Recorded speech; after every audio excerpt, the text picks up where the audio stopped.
Խոսքը փոխանցում եմ իմ գործընկեր Աննա Գրիգորյանին։ Ողջույն Վանաձոր, ողջույն սիրելի հայրենակիցներ։ Մենք հիմա Արցախի պուրակում ենք։ Վայր, որտեղից դեպի ռազմաճակատ են մեկնել մեր տղաները, որոնց թափած արյունը այսօր համարում են հանուն ոչնչի։ Արցախը անվանում է պուրակը, որտեղ Արցախը մեր հայրենիքն է, մեր ինքնության մասը, ու հունիսի 7-ը պետք է դառնա այն օրը, երբ հեռացվելու են այն իշխանությունները, որ Արցախը հայկական չեն համարում,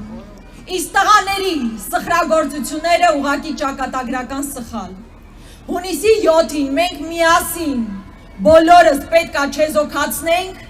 Ալիևի ամենամարտունակ զենքին, Նիկոլ Փաշինյանին։ Ալիևը կարծես կարիք չունի իր բանակը զինելու, վերազինելու, նոր տեխնիկա գնելու։ Ի վերջո Հայաստանում ունի մարդ,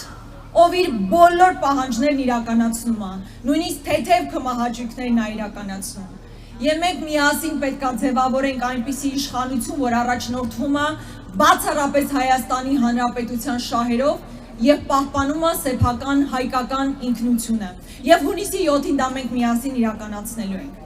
Սիրելի հայրենակիցներ, ես վստահ եմ, որ ինչպես ես այնպես որ իրականացվում է այսօր, բոլոր ջրբաժաններն անցկացվել են մարդկանց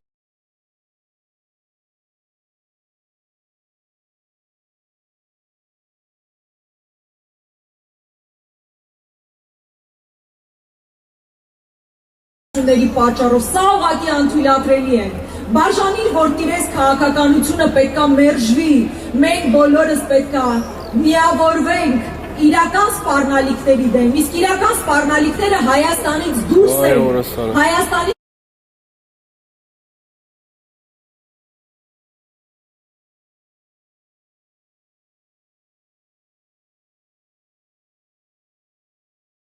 շապանքն ենք նախընտրական քարոզարշավի, եւ ես շփվում եմ մարդկանց հետ, տեսնում եմ մարդկանց, ովքեր լի են հավատքով, վստահությամբ, որ մենք ավելի լավ Հայաստան ենք կառուցելու։ Եվ ես ուզում եմ, որ այդ վստահությամբ առաջ գնանք,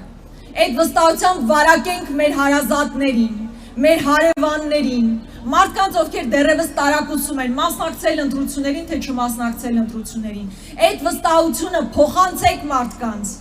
որովհետև հունիսի 7-ը մեզ բոլորիս համար է լինելու ճակատագրական, մեր երեխաների համար է լինելու ճակատագրական։ Ճակատագրական այն առումով, թե ինչ դասագրքերով են ուսանելու մեր երեխաները, այդ դասագրքերում ինչ է գրված լինելու։ Եթե մենք ուզում ենք որպես քրիստոնյա պաշտպանել մեր եկեղեցին, հունիսի 7-ին պետք է գնանք եւ հեռացնենք այս իշխանություններին։ Եթե մենք ուզում ենք պաշտպանել մեր սահմանադրությունն ու անկախության հռչակագիրը, գնացեք ընտրություններին եւ դա արեք։ Հակառակ պարագայում մենք ուղղակի դառնալու ենք կցորդ Ադրբեջանի եւ մեզ ղեկավարելու է մարդ, որ ուղղակի Ալիևի մարզպետն է, Ալիևի խամաճիկն է, ես վստահ եմ, որ մենք դա չենք ցանկանում։ Եվ ի վերջո այս 8 տարիների ընթացքում մարդիկ հոգնել են այն անվերջ խոսույթից մեկին ունեզրկելու, մեկին պատժելու, նստացնելու, իսկապես միակ մարդը, որ պետք է պատասխանատվություն կրի եւ իր խցիկնել այդ բավականին լավ դեկորացիաների արդեն մտածել ենք ոնց պետք է լինի, միակ մարդը Նիկոլ Փաշինյանը եւ ես վստահ եմ, որ մենք դա անելու ենք, չէ՞ միասին։ Սիրելի երիտասարդություն, հատկապես հիմա ձեզ եմ ուզում իմ խոսքը սղել։ Լորվա մարզում, ընդհանրապես Վանաձորում նաև փայլուն երիտասարդություն է։ Ես շատ ընկերներ ունեմ այստեղից, ուսանող ժամանակ եմ շփվել մեր Վանաձորի երիտասարդների հետ։ Եվ ես ուզում եմ ասել, որ հատկապես այն երիտասարդները, որ նոր են ավարտել դպրոցը կամ նոր են սկսել համալսարանում սովորել, մենք առաջարկում ենք ձեզ անվճար կրթություն։ Տաղանդավոր Վանաձորցին, Լորվա մարզի տաղանդավոր երիտասարդությունը հնարավորություն է ունենալու անվճար կրթություն ստանալ պետական բուհերում, եւ դա մենք անպայմանորեն անելու ենք։ Եվ սիրելի երիտասարդություն, անպայման մասնակցիր ընտրություններին։ Քո ապագայի հարցն է վճռվում, անպայման մասնակցիր ընտրություններին, որպեսզի մենք ունենանք անվտանգ, մրցունակ, զարգացած եւ ժամանակակից պետություն, որ հավատարիմ է իր արմատներին եւ ինքնությանը։ Այդպիսի Հայաստանի մասին ենք երազում մենք եւ միասին դա անելու ենք։ Միասին հետևաբար հունիսի 7-ին ընտրում ենք